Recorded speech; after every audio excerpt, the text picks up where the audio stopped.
Discuss the de Broglie wavelength. Student, असल में अब हम पढ़ने जा रहे हैं डुअल नेचर इक्वेशन, जिसमें कि हम डिस्कस करेंगे कि हर मूविंग पार्टिकल जो है वो सर्टन वेवलेंथ रखता है। Every moving particle have a certain wavelength associated with its motion. और इसका मतलब ये होगा कि हर मूविंग पार्टिकल, वो चार्ज पार्टिकल है, वो न्यूट्रल पार्टिकल है, वो माइक्रोस्कोपिक पार्टिकल है, वो मैक्रोस्कोपिक पार्टिकल है, हर एक मूविंग पार्टिकल की बात हो रही है। तो स्टूडेंट, हम पहले बेसिक सा एक छोटा सा प्रूफ कर लेते हैं कि ये किस तरह से रिलेट करना है चीज़ को। आप लोगों ने इक्वेशन पढ़ी हुई है E is equal to m c square, या इसको लिख सकते हैं एम सी इंटू सी, और यहाँ पर मैस इंटू स्पीड जो है मोमेंटम बन जाएगा, तो E is equal to P c. ये इक्वेशन आप लोगों के पास एक है। अगर आप एक फोटोन के लिए बात कर रहे हैं तो ये इक्वेशन आपने लिखी है जनरल। अब आप कहेंगे सर एनर्जी की इक्वेशन तो ये भी लिखी जा सकती है h C over lambda for the photon. तो अगर आप इन दोनों को स्टूडेंट कंपेयर कर लें तो कंपेयर करने से क्या होगा कि H C over lambda is equal to P C, C से कैंसिल हो जाएगा, तो you will get H over lambda is equal to P. यानी इन दोनों का कंपेरिजन करें तो lambda is equal to H over P आ जाएगा। ये आपके पास इक्वेशन है, या एच ओवर आप कह सकते हैं एम वी।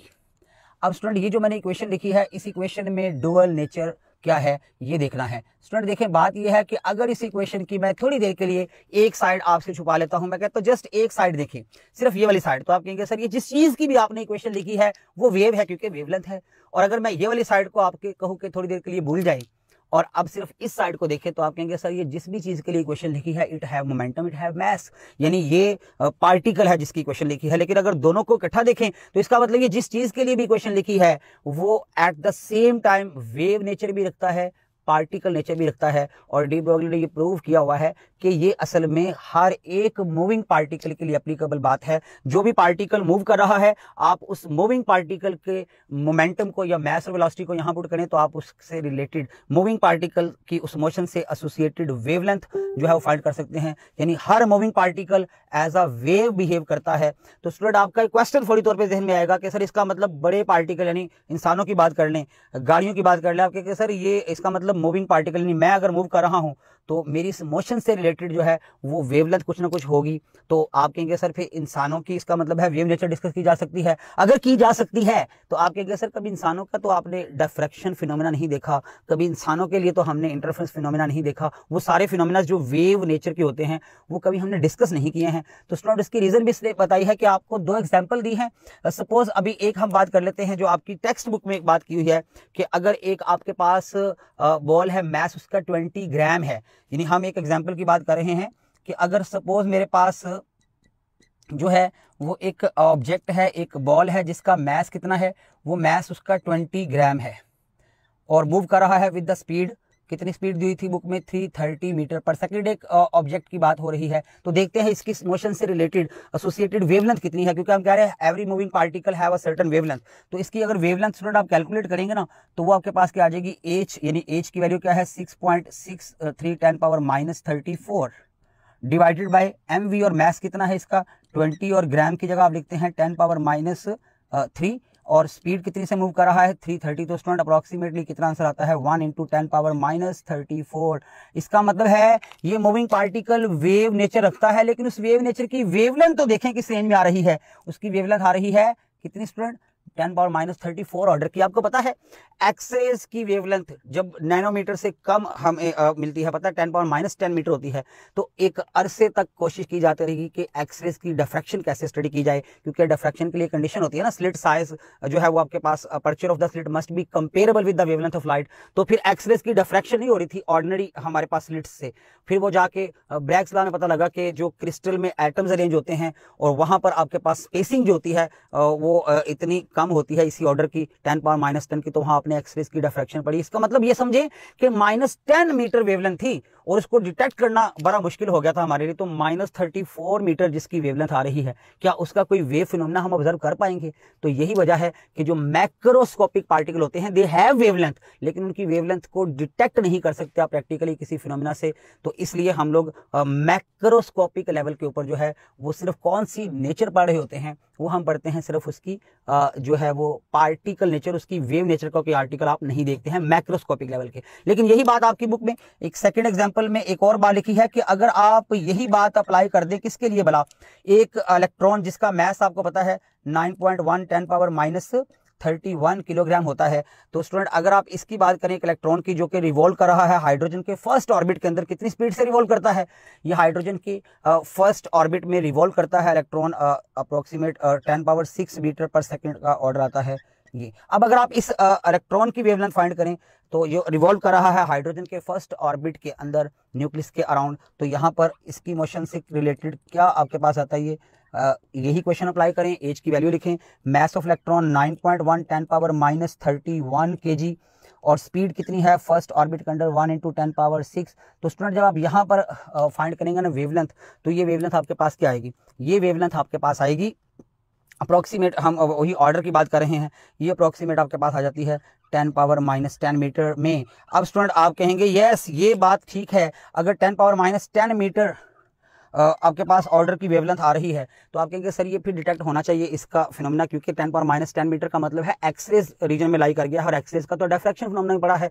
तो यस स्टूडेंट यही बात याद रखनी है कि जब हम माइक्रोस्कोपिक पार्टिकल की बात करते हैं तो उनकी वेव नेचर डिटेक्ट हो जाती है। तो हम ये बात लिख लेते हैं कि आपके पास every moving particle have a certain wavelength associated with its motion, but for the macroscopic particle, जो बड़े लेवल के पार्टिकल हैं वहां पर आपके पास क्या है, wavelength is too short to detect experimentally, but at the microscopic level wavelength जो है वो आपके पास आती है और wave nature can be confirmed even by experiment. तो इसका मतलब है कि हम यहां पर लिख सकते हैं एवरी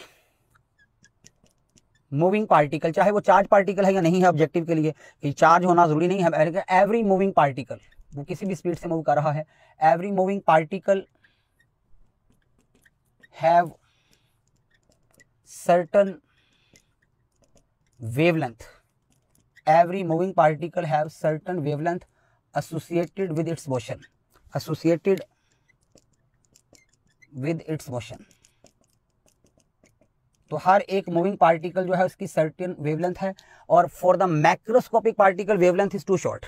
जो आपके बड़े लेवल के पार्टिकल होते हैं, जैसे हमने 20 ग्राम के मास की बात की, तो वैसे हम बात कर रहे हैं फॉर, अगर आप मैक्रोस्कोपिक बात करते हैं, मैक्रोस्कोपिक पार्टिकल जो कि स्लो स्पीड से मूव करते हैं, हैवी मास होते हैं, मैक्रोस्कोपिक पार्टिकल के लिए क्या होता है, लैम्डा जो आता है इज टू शॉर्ट, ये बहुत शॉर्ट आता है to detect experimentally, too short to detect experimentally. इसलिए हम क्या करते हैं, इस लेवल के ऊपर जो है वो सिर्फ कौन सी नेचर डील कर रहे होते हैं, इस लेवल के ऊपर आप डील करते हैं ओनली द पार्टिकल नेचर। लेकिन अगर आप बात करेंगे फॉर द माइक्रोस्कोपिक पार्टिकल, अगर आप बात करें फॉर माइक्रोस्कोपिक पार्टिकल्स, तो वहां पर आपके पास क्या आता है, wave nature can be detected experimentally. तो वहां पर आप कहते हैं कि वेव नेचर जो है ये आपके पास क्या की जा सकती है, wave nature can B confirmed, वहां पर वेव नेचर जो है वो कन्फर्म की जा सकती है। कैसे आप लोग रेफरेंस दे सकते हैं, कौन सा आपने पढ़ा हुआ है, इलेक्ट्रॉन की डिफ्रैक्शन, इलेक्ट्रॉन की डिफ्रैक्शन जो है ये आप लोगों ने देखा। हालांकि डिफ्रैक्शन किसकी प्रॉपर्टी है, diffraction is actually property of the wave, लेकिन आपने इलेक्ट्रॉन डिफ्रैक्शन पढ़ी है by the Davisson and Germer experiment. जो डेविसन जर्मर एक्सपेरिमेंट था उसमें यही तो देखा था आपने, डेविसन एंड जर्मर एक्सपेरिमेंट में आप लोगों ने क्या किया था, इलेक्ट्रॉन की जो है वो आप लोगों ने डिफ्रैक्शन देखी थी, हालांकि पार्टिकल है और पार्टिकल ने डिफ्रैक्शन शो कर दी, मतलब वेव नेचर कंफर्म। तो स्टूडेंट यही आपको समझाना है कि ये जो इक्वेशन है यहाँ पर हम लोगों ने, ये डुअल नेचर इक्वेशन है कि every moving particle have certain momentum, यानी particle nature as well as the wavelength यानी wave nature, but for the macroscopic particle heavy mass moving slowly, उनके लिए जो वेवलेंथ आती है उसको प्रैक्टिकली कंफर्म करना मुश्किल होता है। और जो आपके पास माइक्रोस्कोपिक पार्टिकल हैं, जैसे अभी इलेक्ट्रॉन के लिए हमने देखा है, उसके लिए जो वेवलेंथ कैलकुलेट होती है वो इस रेंज में आ जाती है कि हम उसकी वेव नेचर प्रैक्टिकली डिटेक्ट भी कर सकते हैं। तो ये आपके पास कंफर्मेशन हुई है किस एक्सपेरिमेंट में, डेविसन एक्सपेरिमेंट जो है, जो कि इलेक्ट्रॉन की डिफ्रैक्शन का एक्सपेरिमेंट था, जिसको वेरीफाई किया था उन्होंने ब्रैग्स लॉ के साथ कंपेयर करके। बहरहाल तो ये आपके पास सिचुएशन है। तो स्टूडेंट अब आप लोगों ने ये सिचुएशन याद रखनी है, लेकिन अब ये बात भी साथ मेंशन है बुक के अंदर कि आपके पास कोई ऐसा एक्सपेरिमेंट नहीं है जिसमें कि दोनों nature at the same time जो है वो आप कंफर्म कर सकें। बाज आर्टिकल्स को पढ़ते वक्त हम लाइट की वेव नेचर देखेंगे, जैसे इंटरफेरेंस, जैसे डायफ्रैक्शन, और बाज आर्टिकल को पढ़ते वक्त लाइट की पार्टिकल नेचर देखेंगे, जैसे फोटो इलेक्ट्रिक इफेक्ट, जैसे कॉम्प्यूटर इफेक्ट। ये तब तक एक्सप्लेन नहीं होते जब तक आप लाइट को पार्टिकल ना मान लें। तो यही बात आपको समझानी है कि डी ब्रोगली के अकॉर्डिंग डुअल नेचर है आपके पास हर मूविंग मैटर की। तो स्टूडेंट अब हम डी ब्रोगली वेवलेंथ से रिलेटेड कुछ अल्टरनेटिव एक्सप्रेशन बना लेते हैं जिसमें से कि एमसीक्यू पूछे जा सकते हैं। आप लोगों ने डी ब्रोगली रिलेशन पढ़ा क्या है? Lambda is equal to H over m v, या इसकी आप वैल्यू लिख लें। एम वी क्या कहलाता है? ये मोमेंटम है, तो आप इसको यूं भी लिख सकते हैं, lambda is equal to H over p. और स्टूडेंट अगर अल्टरनेट रिलेशन बनाना है तो आप लोगों ने पढ़ा हुआ है kinetic energy is equal to p square by 2m होता है, तो आप इस वैल्यू को लिख लें, kinetic energy is equal to p square over 2m। यहां से अगर मैं मोमेंटम लिखना चाहूं तो क्या आ जाएगा?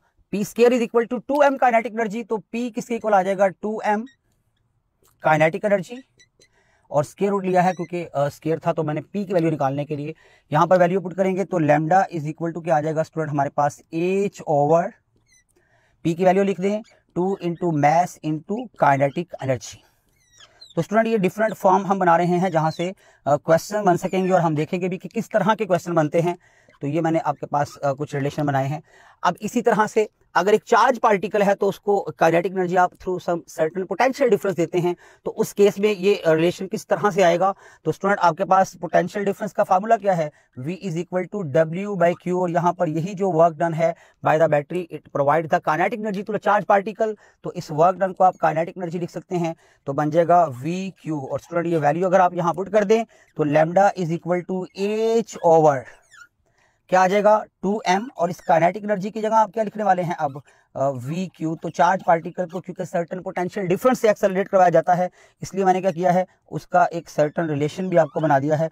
तो ये स्टूडेंट हमारे पास रिलेशन है। और इसी तरह से आप लोग रिलेशन देख सकते हैं अगर गैस मॉलिक्यूल्स हैं, तो आपको पता है गैस मॉलिक्यूल्स की जो काइनेटिक एनर्जी, जैसे चार्ज पार्टिकल की kinetic energy through certain potential difference आपने फाइंड कर ली है, ऐसे ही अगर गैस मॉलिक्यूल्स के ऊपर आप अप्लाई करने जा रहे हैं, क्योंकि they are also moving particle, और आपने कहा हर मूविंग पार्टिकल की एक सर्टेन वेवलेंथ है। अगर गैस मॉलिक्यूल्स के बारे में क्वेश्चन है तो आपको पता है कि हमारा जो रिलेशन है वो क्या है? Temperature is equal to 2/3K, K is the Boltzmann constant, और साथ एवरेज काइनेटिक एनर्जी। तो स्टूडेंट यहां से अगर आप एवरेज काइनेटिक एनर्जी कैलकुलेट करेंगे तो क्या आ जाएगी? Average kinetic energy of the gas molecules, it will be 3kT/2। तो ये 3kT/2 आ जाएगा। काइनेटिक एनर्जी इधर आ गई, ये 3kT/2 यहां पुट कर दिए काइनेटिक एनर्जी की वैल्यू, तो you will get lambda is equal to H over 2m, और काइनेटिक एनर्जी की जब आप वैल्यू लगाएंगे 3kT/2 तो स्टूडेंट 2 से कैंसिल हो जाएगा, तो लिख लें आप मैस इंटू 3kT। वो 2 जो आपने यहाँ लिखना है वो इस 2 से कैंसिल कर दिया हुआ है। तो ये अगर आपके पास कभी गैस मॉलिक्यूल्स की मोशन से रिलेटेड आपको वेवलेंथ कैलकुलेट करनी पड़ जाए तो ये रिलेशन आप यूज़ कर सकते हैं। तो स्टूडेंट ये हमने डिफरेंट तरह के रिलेशन बनाए हैं, इससे काफ़ी सारे क्वेश्चन बन सकते हैं। मसलन अगर मैं वैसे अब 1-2 आपसे डिस्कस कर लेता हूँ। सपोज बेटे मैं आपको कहता हूँ कि अगर मेरे पास इलेक्ट्रॉन है और प्रोटॉन है, they are moving with the same speed, तो दोनों में से किसकी डी ब्रोगली वेवलेंथ जो है वो ग्रेटर होगी? तो क्या हमने कहा है कि आपके पास सिचुएशन क्या बनाई है? इलेक्ट्रॉन एंड प्रोटॉन, 2 पार्टिकल बनाए हैं, electron and proton are moving, और सिचुएशन रखी है विद सेम स्पीड। तो हमारे पास रिलेशन हमने स्पीड की फॉर्म में बनाया है, मोमेंटम फॉर्म में, काइनेटिक एनर्जी फॉर्म में, वोल्टेज फॉर्म में, और इसी तरह से बोल्ट्जमैन कांस्टेंट की फॉर्म में फॉर द गैसेस। तो हम देखेंगे कि कौन सा एक्सप्रेशन ज्यादा सूटेबल है। Electron and proton are moving with the same speed, तो आपने डी ब्रोगली वेवलेंथ अगर कंपेयर करनी है तो स्टूडेंट इसी फार्मूले से देख लिया, अगर स्पीड कांस्टेंट है तो लैम्डा का यानी डी ब्रोगली वेवलेंथ मैस के साथ इनवर्सली रिलेटेड है। तो मैस किसका कम है? इलेक्ट्रॉन का मैस कम है, तो उसकी डी ब्रोगली वेवलेंथ क्या आएगी? जो डी ब्रोगली वेवलेंथ है वो इलेक्ट्रॉन के लिए आपके पास क्या आ जाएगी? ज्यादा आ जाएगी as compare to de Broglie wavelength of the proton. लेकिन कंडीशन क्या है? If they are moving with the same speed, ये कंडीशन होना जरूरी है।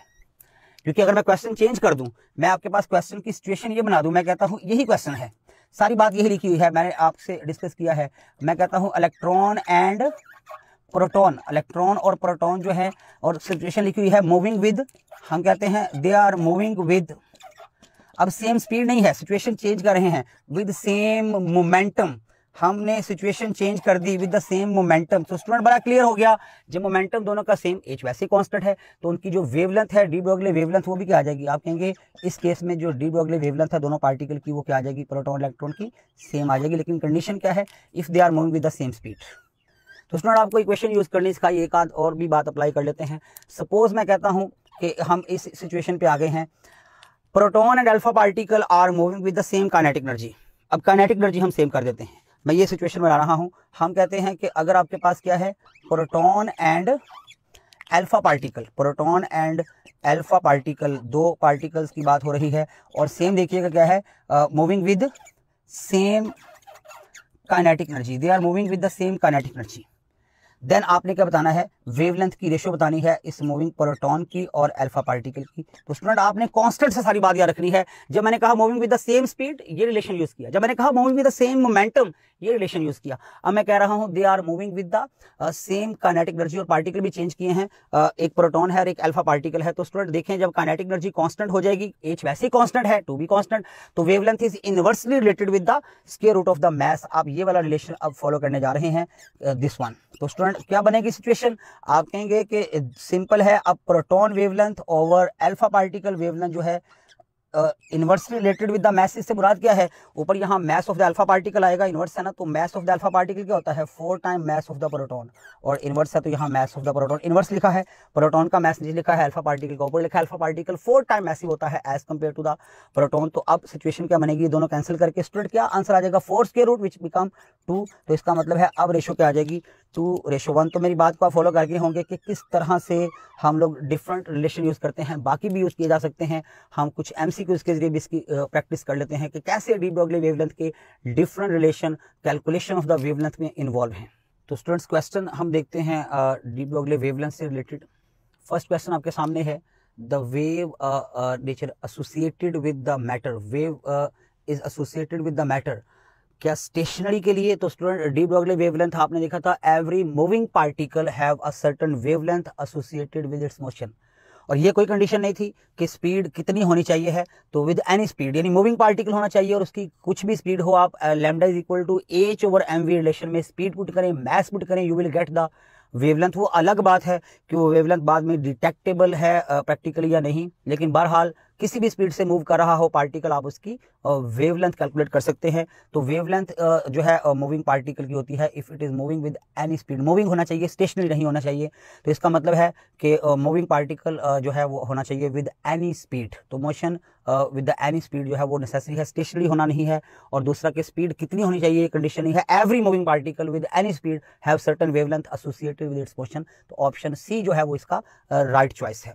नेक्स्ट क्वेश्चन है, the kinetic energy of electron and proton is 10⁻32 joule। तो स्टूडेंट काइनेटिक एनर्जी दोनों की सेम दे दी है और पूछा है कि the relation of the D Broglie wavelength. तो स्टूडेंट हम लोगों ने जो रिलेशन पढ़े हैं उनमें से ये वाला रिलेशन यूज कीजिएगा, H/2m kinetic energy square root, ये वाला रिलेशन।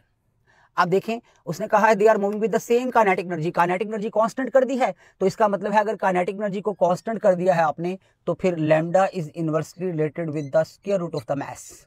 तो जिसका मास कम है उसकी वेवलेंथ ज्यादा है। और इन दो पार्टिकल जिनके कंपैरिजन की बात हो रही है वो पार्टिकल है इलेक्ट्रॉन एंड प्रोटॉन। तो इलेक्ट्रॉन का मास क्योंकि कम होता है तो उसकी वेवलेंथ क्या स्टूडेंट आएगी, वो ग्रेटर आएगी। इसका मतलब है प्रोटॉन की वेवलेंथ आपके पास स्मॉलर आनी है और इलेक्ट्रॉन की वेवलेंथ ग्रेटर आनी है, जो कि आपके पास कौन सा ऑप्शन है, तो ऑप्शन आपके पास इसका बनता है सी जो है वो इसका राइट चॉइस है। यानी प्रोटॉन इस केस में वेवलेंथ कम रखेगा और इलेक्ट्रॉन की वेवलेंथ ज़्यादा होगी, क्योंकि मास के साथ square root of the mass के साथ इनवर्स है wavelength when kinetic energy is constant.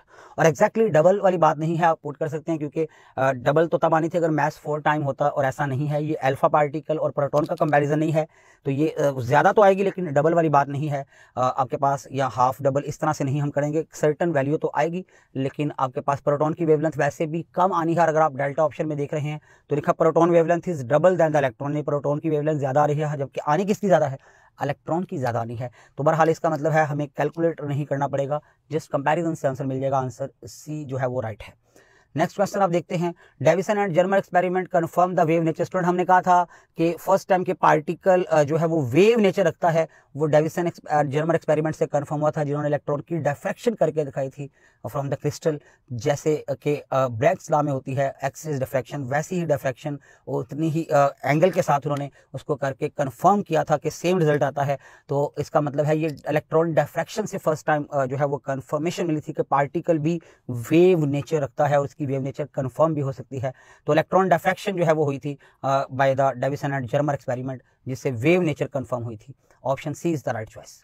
Next question है proton and electron and uranium nucleus all have the same wavelength. जो है वो तमाम की डी ब्रोगली वेवलेंथ सेम है, यानी इसका मतलब मूव कर रहे हैं तो वेवलेंथ सेम कब होती है, जब मोमेंटम सेम होते हैं। क्वेश्चन की तरतीब समझिएगा स्टूडेंट। देखें हमारे पास लैम्डा इज इक्वल टू होता है h/p, और क्वेश्चन में बड़ा क्लियर कह दिया कि they have the same wavelength. और वेवलेंथ कब सेम होगी, वेवलेंथ सेम तब होगी अगर मोमेंटम सेम हो सबका। तो इसका मतलब है कि यहाँ पर p जो है वो आपके पास क्या है, कांस्टेंट है फॉर द ऑल पार्टिकल, जो भी पार्टिकल मेंशन किए हैं। अगर p कांस्टेंट हो जाए, अब आपके क्वेश्चन है ज्यादा एनर्जी से कौन मूव कर रहा है। स्टूडेंट रिलेशन आपको पता है, kinetic energy is equal to p²/2m। तो आप बताएं खुद ही, अगर p कांस्टेंट है तो फिर kinetic energy is inversely proportional to the mass. तो इसका मतलब जिसका मैस कम है उसकी एनर्जी ज्यादा होगी। तो इसका मतलब है यहाँ पर किसका मैस सबसे कम है, जो पार्टिकल मेंशन किए गए हैं, और वो है proton, electron and the uranium nucleus. इसमें से यूरेनियम न्यूक्लियस का मैस सबसे ज्यादा है, फिर उसके बाद मैस है प्रोटॉन का, और इलेक्ट्रॉन का मैस सबसे कम है तो उसकी काइनेटिक एनर्जी सबसे ग्रेटर होगी। जो पूछा है the one which have the most kinetic energy, तो सबसे ज्यादा जो एनर्जी है वो होगी उसकी जिसका मैस सबसे कम है, क्योंकि wavelength same, momentum same, momentum constant तो मैस के साथ काइनेटिक एनर्जी का inverse link. So electron have the least mass और maximum kinetic energy in this situation. तो आपके पास ऑप्शन क्या है, अल्फा जो है वो राइट चॉइस है, यानी कि इलेक्ट्रॉन जो है वो ज्यादा एनर्जी रखेगा इस सिचुएशन के अकॉर्डिंग। नेक्स्ट क्वेश्चन पे चलते हैं। For a moving particle other than photon, photon नहीं है। अच्छा ये बड़ा इंपॉर्टेंट है कि फोटोन नहीं है, क्योंकि अभी आपको एक इंपॉर्टेंट बात समझाने वाला हूं। फोटोन के लिए जब आप लिखते हैं ना तो E इज इक्वल टू लिखते हैं hc/λ। यहाँ स्टूडेंट आप लिखते हैं lambda is equal to hc/E। Note करिएगा, यहां पर बात समझ लगती है कि फोटोन अगर है तो फिर आप लिखते हैं lambda is inversely proportional to E। Lambda is inversely proportional to E, लेकिन किसके लिए, ये आप कहते हैं जब आप फोटोन की बात कर रहे हैं। लेकिन आपका क्वेश्चन क्या है, other than photon, other than photon. आप देखें ये रिलेशन नोट करें, ये हम लोग बात कर रहे हैं इस केस में। देखिए ये पार्टिकल है जो मूव कर रहा है और उसकी वेवलेंथ है, तो यहां पर आप देख सकते हैं कि lambda is inversely proportional to square root of the energy है। तो इसका मतलब है अदर देन फोटोन अगर आप बात कर रहे हैं, किसी और पार्टिकल की बात हो रही है, तो रिलेशन वो ऊपर लिखा हुआ है उसी से आप कर ले, lambda is inversely proportional to square root of the energy या काइनेटिक एनर्जी लिखा हुआ था। तो इसका मतलब है अदर देन फोटोन जो पार्टिकल है उसके लिए। तो स्टूडेंट अपने पास नोट कर लें, for a moving photon lambda is inversely related with the E। For a moving particle other than photon, photon भी पार्टिकल है, अदर देन फोटोन पार्टिकल है, तो फिर आपके पास क्या आएगा, lambda is inversely proportional to square root of the energy. तो इसका मतलब है इसका ऑप्शन क्या है, lambda is inversely proportional to square root of the energy. तो स्टूडेंट ये हमारे पास इस क्वेश्चन का आंसर जो राइट है वो सी है। तो नेक्स्ट क्वेश्चन है, proton and alpha particle are accelerated through the same potential difference. तो स्टूडेंट हम लोगों ने डिफरेंट रिलेशन पढ़े ही इसलिए थे कि डिफरेंट सिचुएशंस में डिफरेंट रिलेशन यूज होते हैं। यहाँ पर आपके पास h/2m काइनेटिक एनर्जी की जगह क्या आ जाएगा, v³। तो स्टूडेंट अब आप देख सकते हैं क्वेश्चन की स्टेटमेंट इस फेवर में थी कि ये वाला एक्सप्रेशन यूज करें, क्योंकि क्वेश्चन में लिखा था they are accelerated through the same potential difference. v को स्टूडेंट कांस्टेंट कर दिया है, h वैसे ही कांस्टेंट है, 2 भी कांस्टेंट है। तो इसका मतलब है आपके पास वेवलेंथ जो है वो इनवर्सली प्रोपोर्शनल टू क्या आ जाएगा, square root of the mass and the charge. बाकी चीजें तो कांस्टेंट है। तो अब आपके पास जो लिखा हुआ है कि proton and alpha particle respectively आपने ratio of the wavelength find करनी है। तो प्रोटॉन ओवर अल्फा पार्टिकल जो है वो आपके पास कैसे आएगा, तो student inversely related with the आपके पास मैस इनटू चार्ज। अब यहाँ पर किसका मैस लिखेंगे, मैस ऑफ द इनवर्स है ना, mass of the alpha particle into charge of the alpha particle, और इनवर्स है तो यहाँ पर mass of the proton into charge of the proton. ये स्क्वायर रिलेशन बनेगा आपके पास, इनवर्स लिंक है ना। तो हमने क्या किया है, ये इनवर्स लिख दिया है विद द स्क्वायर रूट। अब आप लोग यहाँ वैल्यूज भी पुट कर सकते हैं। स्टूडेंट आपको पता है कि अल्फा पार्टिकल का मैस क्या होता है, 4 time of the mass of proton, और चार्ज कितना है इस पे, इसके न्यूक्लियस में 2 प्रोटॉन 2 आपके पास न्यूट्रॉन है, तो 2e जो है इसका चार्ज है।